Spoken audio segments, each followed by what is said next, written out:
And we're live. Welcome to episode 3 of The View with Vertex. I'm your host, Isaac Morrison, and today we're going to be talking to a local entrepreneur. He's a property developer, proud Salfordian and people's champion. He's self-funding a homeless shelter in Salford, and we're going to get his story and find out about his kind of background and what's led to this little venture. So, James, morning. Good morning. Nice one for the introduction as well. Oh, is it afternoon now? We've spent so long setting up. It's 1:15. Afternoon. I've only been here 2.5 hours. It's all right. I was just joking. I was just saying to James a couple of seconds ago, I said, I bet you thought he was going to be here for about 20 minutes. Yeah. And then, 20 minutes, half hour beforehand, and then probably an hour for an episode, and then off you pop. But, yeah. It was that thing. I brought my dog. Thought I couldn't get me all right in the van. Yeah. Sat in the back seat, and we've had to go and get him. Yeah. He's outside, is it? He's sound as a pound. He's got some more. Yeah. He's sort of he's chilled out, isn't he? Yeah, he's been there. Well, if he was here, he'd be snoring. You'd hear him a mile away. So glad he's not here. It'd be sound that way boring. But I hope not to sound like that anyway. Yeah. So you could probably tell with we're sort of sorting through the teething problems and getting used to the tech and everything. But yeah, episode 3, and what we try to do is get people on with kind of interesting stories, and like it was mainly around the scaffolding industry, obviously, because that's my background. And then as I was sort of scrolling through LinkedIn a couple of nights ago, I see this thing pop up and it's saying, this guy, and he seems like he's full of energy, and he's like, we're doing this thing, we're going to build an homeless shelter, it's going to be self-funded, you can buy a brick. And I was like, wow, what's this? And straight away it was like, well, I was drawn to it. I thought, as aside from wanting to get people from the scaffolding industry on, and it was a scaffolding company. It was Wayne Connolly. Yeah, it was Connolly Scaffolding. But aside from that, I just thought the other thing with this podcast is we want to get important messages out. We want it to have a community feel to it. And then, that story, I just thought, wow, we need to hear more about this. So before we get into that, just take it back to the beginning. Your background, you Salford lad, aren't you? Salford lad, yeah, born Lambworth. I was born, actually, the carpet shop that I'm developing. I was born probably 200 metres from, well, I was born in hospital, obviously, but 200 metres from that was where I spent my childhood. And the carpet shop that I bought, we used to get our carpets from for our houses. So, I've actually been looking at this building for all my life. Yeah. It's a shame to see it go the other way, to be fair. But there's a bit of sentimental value to that. That area for me is my full childhood. Yeah. So there's personal history behind it. I think that's what makes it so kind of captivating, because it's that story of wanting to give something back to your local community and whatnot, which is it's pretty. Yeah, well, it's that, and it's something that I think it should be done. I've seen firsthand with people, how homeless are treated.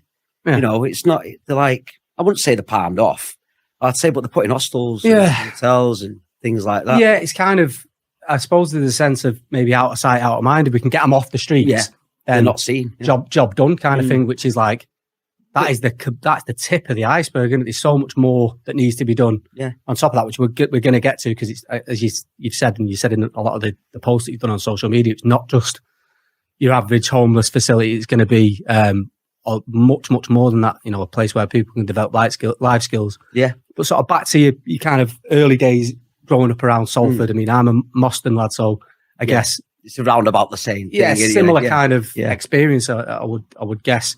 Of course it is. Potato and that. Yeah, absolutely. It's the same background. I mean, we're going up on the street of Salford, it was I wouldn't say it was hard, because I had a great childhood in a way. I feel sorry for the kids now, actually. More so, but there's the kids nowadays are there's lots of the room on social media where we had a childhood. You played, went out and played with your mates. You got out in the morning. My mum wouldn't see me all day, and I'd come back for my tea. And that was it. A bit like my dog. You get into my don't you? You get into my dog then. I had a wish, I had Doberman. He was the same. The wish, get up in the morning, have a bit of something to eat. The dog would piss off out. He didn't get walked. And at tea time, he'd come. And the best thing was a Doberman. And he could knock on the door. So he just knock on the door. You open the door and the dog would walk in tea time. That's changed as well, hasn't it? So much in the last few years. I remember my mate had a dog, Max. He was brilliant. And that same thing, he just like opened the door in the morning. Out he went. Yeah. And we're Moston lads. Yeah. And we'd sometimes knock about with our mates in like Ancoats and Miles Platinum, places like that. And you'd be walking and they'd be going, "Oh, hiya, Max." Yeah. So you got there. He proper got about, yeah. Well, that's what Whiskey was like, my dog. Exactly the same. That's when a dog had a life, wasn't it? You know, they were treated worse. Yeah. You know, there was dog shit everywhere as well. You'll probably remember that. Oh, I don't know. I tell you what, I need to charge my bleeding camera on my Zoom doorbell and my Ring doorbell. Someone keep... Oh, every morning there's like little crisp presents outside the door. Like, landmines. Yeah, oh, God. Oh, yeah. It's man. maybe not changed that much, but like you say, you grow up in those areas. Yeah. Real big community. You're out with the lads. You know, heads and bobs until the street lights come on. Then someone shouts you. You were in. Yeah. Your mum shouted for me tea and to get in at night. And that was always an headache because I'd always get off, you know. Yeah. I'm not getting home yet. Yeah. So, I mean, again, another thing we were talking about off air, and you can go into this as much or as little as you want to, but early days, not as much as we were happy times, happy memories. There were, you know, challenges and there was a connection to kind of, maybe not homelessness. Yeah, homelessness, where a lot of people think when you say homeless, it means living in a bleeding doorway outside of, you know, your local supermarket or whatever. You know, there are so many different types of homelessness. What was your kind of story with that?